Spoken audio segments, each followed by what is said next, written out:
नमस्कार। गंडमूल नक्षत्रों की इस सीरीज में हम सबसे पहले अश्विनी नक्षत्र की बात करेंगे। गंडमूल नक्षत्र हमारे यहाँ शास्त्रों में मूल संज्ञक नक्षत्र 6 प्रकार के: अश्विनी, श्लेषा, मघा, ज्येष्ठा, मूला, रेवती। ये जब गंडमूल नक्षत्र में किसी का जन्म होता है तो जीवन में कई प्रकार के कॉम्प्लिकेशंस देखने को मिलते हैं। सबसे पहले इस श्रृंखला में हम अश्विनी नक्षत्र की बात करेंगे। अश्विनी नक्षत्र में 4 नाम आते हैं: चू, चे, चो, ला। तो जिसका जन्म अश्विनी नक्षत्र में होगा उस बच्चे की जन्म के समय केतु की महादशा होती है, और केतु की महादशा उस बच्चे के लिए तो कष्टकारक होती ही है, माता पिता के लिए भी कष्टकारक माना गया है, क्योंकि जन्म के समय माता पिता को उस बच्चे का मुख नहीं देखना चाहिए, ऐसा शास्त्रों में लिखा है। और ऐसा हो नहीं पाता, क्योंकि जब बच्चे का जन्म होगा माँ तो उसका मुख देखती ही है, क्योंकि उसको प्रसन्नता होती है मेरे बच्चे की शक्ल कैसी है, रो तो नहीं रहा है, आंखें खोली है या नहीं, रोता है तो चुप कराना होता है, इसलिए माँ तो उसकी शक्ल देखेगी। लेकिन कई बार क्या होता है कि पिता बहुत दूर है, नहीं दर्शन कर पाता, लेकिन उत्सुकता, जिज्ञासा, क्यूरियोसिटी बनी रहती है कि मैं अपने संतान का मुख देखूं। लेकिन गंडमूल नक्षत्र वाले बच्चों का मुख देखने से जो गंडमूल की छाया का दुष्प्रभाव है, उसका बुरा असर उस बच्चे के स्वास्थ्य पर, कैरियर पर और उसके लाइफ पर बुरा असर पड़ता है। यही कारण है कि 27 दिन तक 27,000 मंत्रों से, गंडमूल शांति के मंत्रों से उसकी शांति कराई जाती है। अगर शांति नहीं करते हैं, देखिए इस संसार में बहुत सारे मंतव्य, कई सारे संप्रदाय, धर्म, यहूदी, ईसाई, पारसी, सिख, इस्लाम वाले, कोई गंडमूल शांति की पूजा नहीं कर रहा है। लेकिन जिनको मालूम है, जिनके यहाँ शास्त्रों में लिखा है, वो अगर नहीं करते तो मन में एक प्रकार का भ्रम रहता है कि हमने बच्चे की अगर गंडमूल शांति कराते तो शायद ये मूल की जो छाया है इसका हम निराकरण कर सकते थे।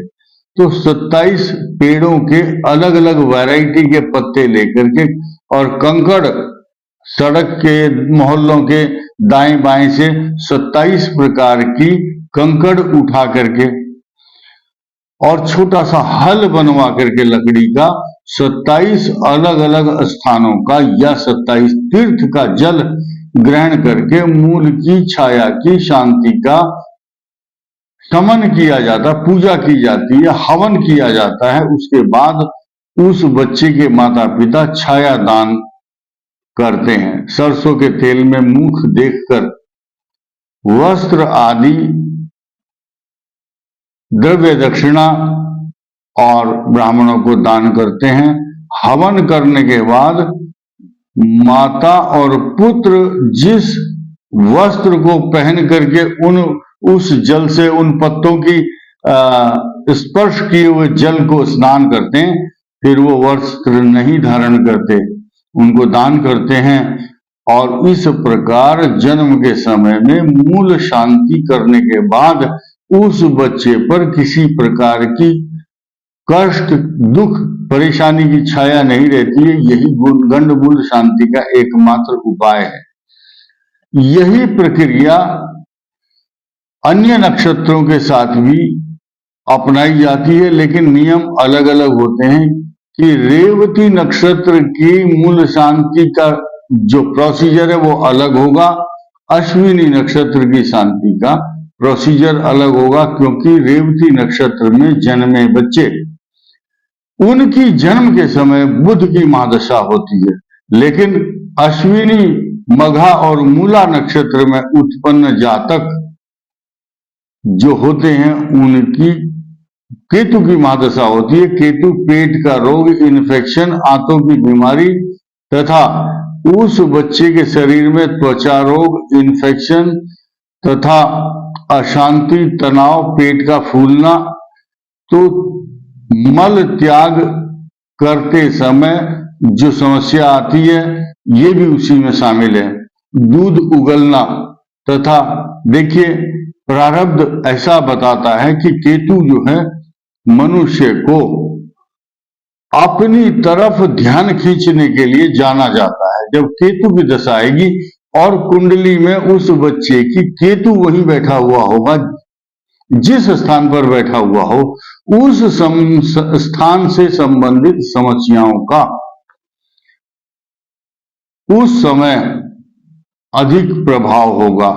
जिस लग्न के अंदर है तो पेट का रोग स्वरूप उसका परेशानी वाला स्वरूप होगा, स्थिति अच्छी नहीं रहेगी। पेट का रोग पंचम भाव, अष्टम, द्वितीय भाव, दसम भाव, चतुर्थ, पिता माता के लिए कष्टकारक। द्वादश भाव है तो बच्चे को कई प्रकार की घर से बाहर ले जाकर के हॉस्पिटल में एडमिट करना पड़ता है। कई प्रकार की बाधाएं स्थान के मुताबिक कुंडली में जिस स्थान में केतु का जो स्थान होगा जन्म के समय, इसके साथ साथ गोचर में जो स्थिति उस समय चल रही होगी ये निर्णय करेगी। और इसी पर निर्भर करता है कि उस अश्विनी नक्षत्र में उत्पन्न जातक का केतु कहां बैठा है, क्या समस्या देगा। क्योंकि प्रथम चरण में 7 वर्ष की केतु की दशा होती है, द्वितीय चरण में 4.5 मानकर चलिए, फिर आधी उस लगभग 3.5 वर्ष, और उसके बाद तीसरे चरण में फिर 1.5 वर्ष और कम। इस प्रकार चतुर्थ चरण में लगभग 1.5 वर्ष तक केतु की महादशा रहती है। तो ये चारों चरणों का हाल मैंने बताया।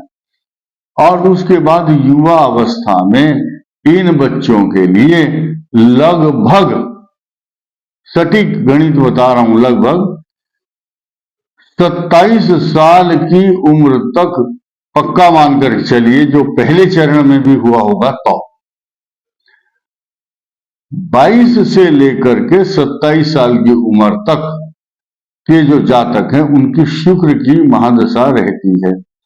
अब आपका लगन कौन सा है उससे निर्भर करता है कि शुक्र की महादशा आपको कितना सुख वैभव देती है।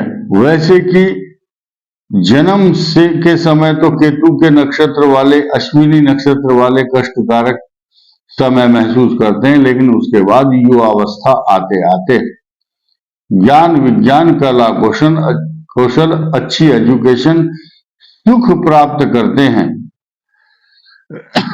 और चंद्रमा की महादशा में हर प्रकार के सुख, पैसा, विवाह, संपत्ति, स्वर्ण, रत्न, आभूषण, और मंगल की दशा में भूमि, भवन, वाहन, सुख, राहु की दशा में ऐश्वर्य और स्थिरता आ जाती है। आदमी सेट हो जाता है, निर्भर करता है कि राहु कहां बैठा। बृहस्पति की दशा आपके लिए भाग्य को उन्नति देने वाली होती है, और बृहस्पति तो भाग्य को उठाएगा ही, लेकिन संपत्तिवान बनाएगा आपको शनि। उत्तरार्ध में जीवन के लगभग लास्ट वाले पड़ाव में शनि आपको राजा बनाने के लिए आता है, लेकिन बुध की दशा आपके लिए कष्टकारक, रोगकारक रहती है। तो ये मैंने आज अश्विनी नक्षत्र के बारे में कुछ बातें बताई। जिस व्यक्ति की कुंडली में जैसे ग्रह हैं वैसे ही उसको परिणाम देंगे, लेकिन हमने एक छोटा सा आंकड़ा उस नक्षत्र के लक्षण बताने की कोशिश की है। इस वीडियो में इतना ही। धन्यवाद।